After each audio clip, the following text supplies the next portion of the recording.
Zhang Yi and Pei Yu had been in a deep romantic relationship for 4 years, fully committed to spending their lives together. A devastating car accident changed everything. Though Pei Yu survived, he suffered bizarre amnesia. He remembered everyone in his life except Zhang Yi. Seizing this chance, Pei Yu's family immediately arranged an engagement between him and his childhood sweetheart Takuchi Ki, publicizing their upcoming marriage and cutting off all chances for Zhang Yi to stay by his side. Unwilling to let their 4-year affection end in vain, Zhang Yi refused to give up easily. She stayed close to Pei Yu for 3 full months, trying repeatedly to awaken his lost memories with tenderness and reminders. Yet during these 3 months, she could only watch Pei Yu grow increasingly gentle, considerate and intimate with Zuki Ki, behaving exactly like a devoted fiancé. Persuaded by others and worn out by endless heartache, Zhang Yi finally became completely disillusioned. She resolved to let go forever and planned to meet Pei Yu one last time before walking out of his life permanently. When she arrived at the hospital for a final glance, she accidentally overheard a private conversation between Pei Yu and his best friend Li, he outside the ward, uncovering the whole truth. The car accident was deliberately planned and staged by Pei Yu himself, and his amnesia was nothing but a carefully acted lie. Pei Yu confessed that Zuki Ki claimed to be terminally ill with little time left, and her only last wish was to marry him. Moreover, Peace's mother had always doted on Zuki Ki and regarded her as a daughter. If he rejected Zuki Ki's wish directly and defied his mother's will, Zhang Yi would eventually bear public criticism, grievance and implicated trouble after the dust settled. To send Zuki Ki off peacefully, comfort his mother, and reserve the chance to make up for Zhang Yi afterward, he chose to fake amnesia, cooperate with his family's scheme, accept the fake engagement, and wait quietly for Zuki Ki to pass away so he could return to Zhang Yi and redeem all his mistakes. Liu Qi was deeply worried and asked anxiously what Pei Yu would do if Zhang Yi grew utterly cold and abandoned him for good amid his act. Overconfident and stubborn, Pei Yu insisted that Zhang Yi loved him too deeply to leave easily. He believed she would soften eventually, compromise for him, and wait faithfully for his return, no matter how coldly he treated her or how much time he spent with Zuki Ki. Outside the door, Zhang Yi was frozen with heartbreak. At that moment, sharp piercing pain spread through her right arm. During the car crash, her right hand had been trapped tightly in the seat gap and fractured on the spot. At that time, she was too occupied with Pei Yu's amnesia to seek proper medical treatment, leaving the injury neglected and worsened. Her right hand was nearly disabled. She could no longer hold a paintbrush, lift heavy objects, or perform delicate work, ruining her lifelong beloved painting career forever. Bearing the tearing pain of a broken bone, Zhang Yi stood silently outside, listening to Pei Yu's flawless scheme and his fantasy of making amends in the future. After examining Pei Yu, Liu Qi pointed out the truth. Bluntly, his amnesia was a deliberate pretense, but his brain was genuinely injured by the crash impact. Pei Yu looked dejected and helpless, complaining of his forced predicaments.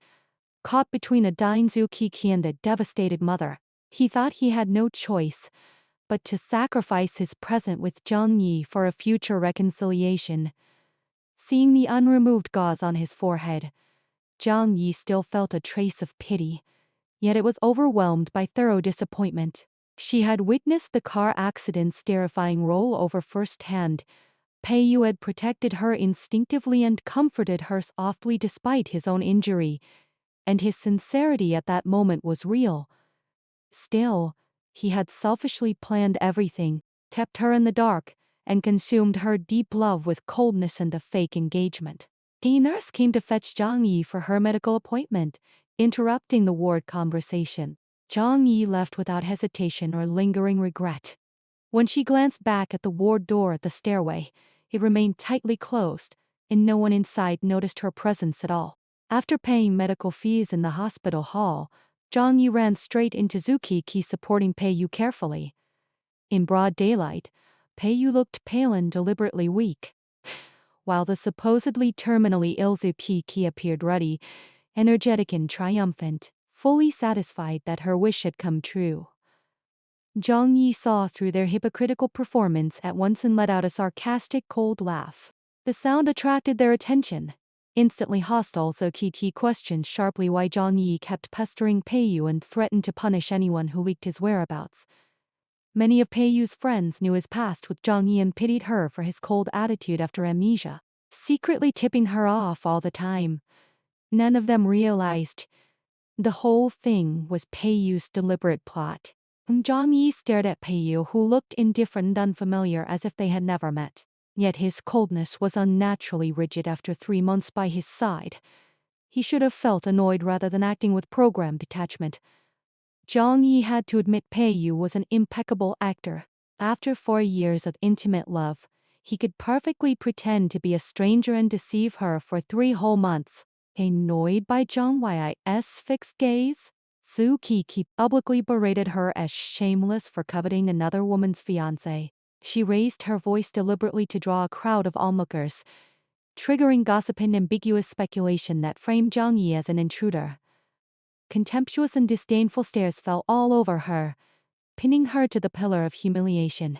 Peiyu pretended to soothe Zhu Qi gently, then publicly cut off all ties with Zhang Yi, declaring they were strangers with no connection whatsoever.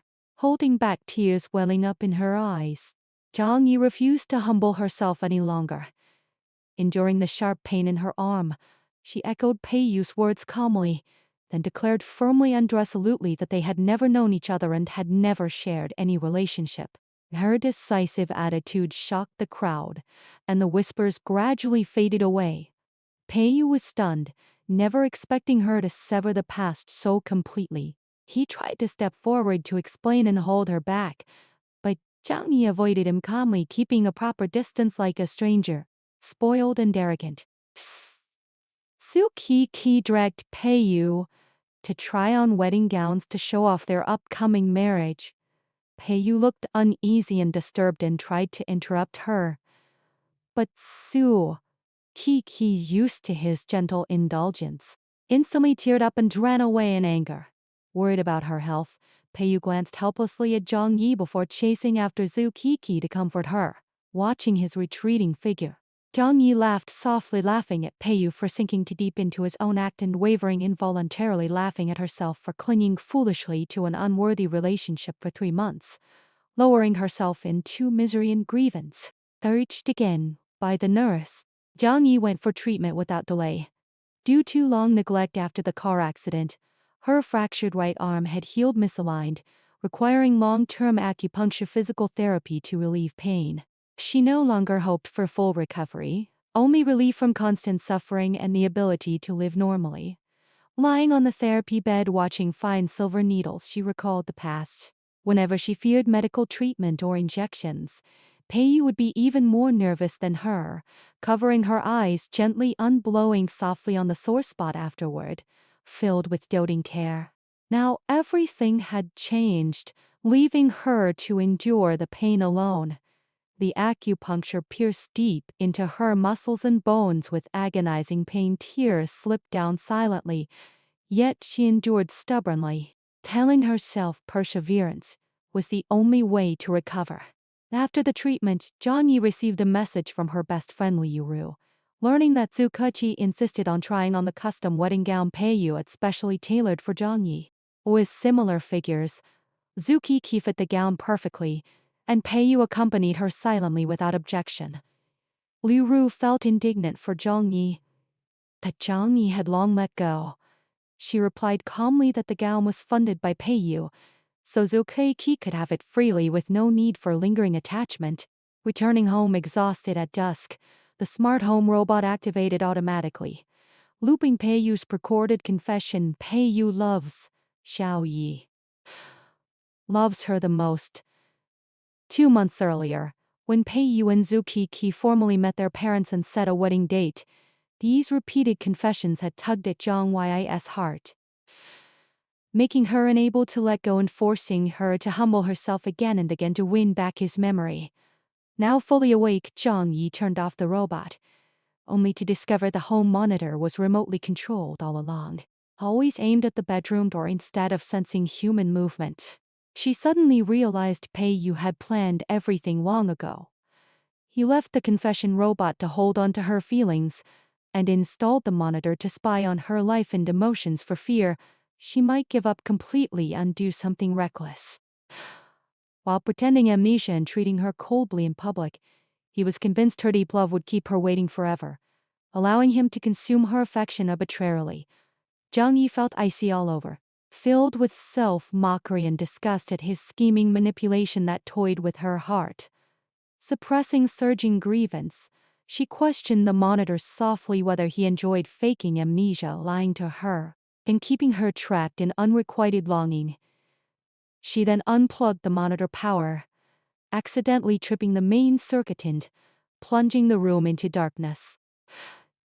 Moonlight streamed through the window, revealing traces of Pei-yu everywhere: blankets and pillows he gifted, refrigerator magnets from their travels, his daily kitchenware, photos covering the walls, and custom fluorescent paintings. Jung-yi had long grown accustomed to his presence and his marks all over her life, yet this very habit became the sharpest blade, hurting her deeply. She finally understood her softness and hesitation had given Pei-yu the confidence to hurt her without restraint. He treated her coldly in public by day, yet watched her sorrow silently through the monitor at night, assured she would always compromise and wait for him. A dull ache spread through her old arm injury, accompanied by an itchy soreness deep in the bones. Suddenly, torrential rain poured down outside. Jung-yi thought of the camellia on the balcony, a gift won from a ring tossed all years ago when Pei-yu held her hand to help her win it, a token exclusive to each other. She instinctively tried to save the flower, forgetting her right hand was powerless. The flower pot slipped and shattered on the ground, branches and petals scattered in the mud, just like their broken love beyond repair. Sleepless on the rainy night, Jung-yi endured physical and mental exhaustion to pack up all belongings related to Pei-yu, disposing of every item connected to their past and resolving to cut off all memories completely. At dawn, facing the empty house, she felt relieved of a heavy burden. When opening the door to discard trash, she found Pei-yu curled up at the entrance, soaked by overnight rain, his forehead gauze dripping wet, haggard and gaunt from fever. Pei-yu struggled to stand at the sight of Jung-yi, eager to explain and reconcile. Jung-yi stared straight ahead, indifferent, dragging the garbage bag toward the staircase with Pei-yu following closely, begging repeatedly for a chance to explain.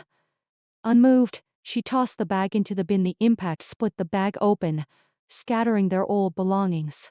Staring at the familiar items, Pei-yu's pupils shrank in shock. Leaning weakly against the wall, murmuring sorrowfully and questioning why she would throw away all his gifts. Unwilling to entangle further, Jung-yi turned to leave, only for Pei-yu to drop to his knees and cling tightly to her trouser legs. His eyes were red with panic and fear, asking humbly if abandoning his gifts meant abandoning him entirely. Squatting down, Jung-yi told him calmly that he had been the first to give up on her and their love, leaving no chance for reconciliation. She stood up and walked back home without a second glance. Moments later, Jung-yi noticed abnormal redness behind Pei-yu's ears, a clear sign of fever.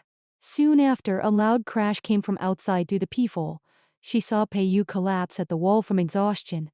After hesitation, she could not ignore it and called Liu Qi, telling him Pei-yu had fainted at her doorstep. Liu Qi fell silent briefly and asked cautiously if she had learned the whole truth.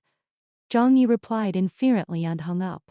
Liu Qi arrived quickly with medical staff to take Pei-yu away, then knocked on her door, persuading her to accompany them as Pei-yu kept calling her name in a coma.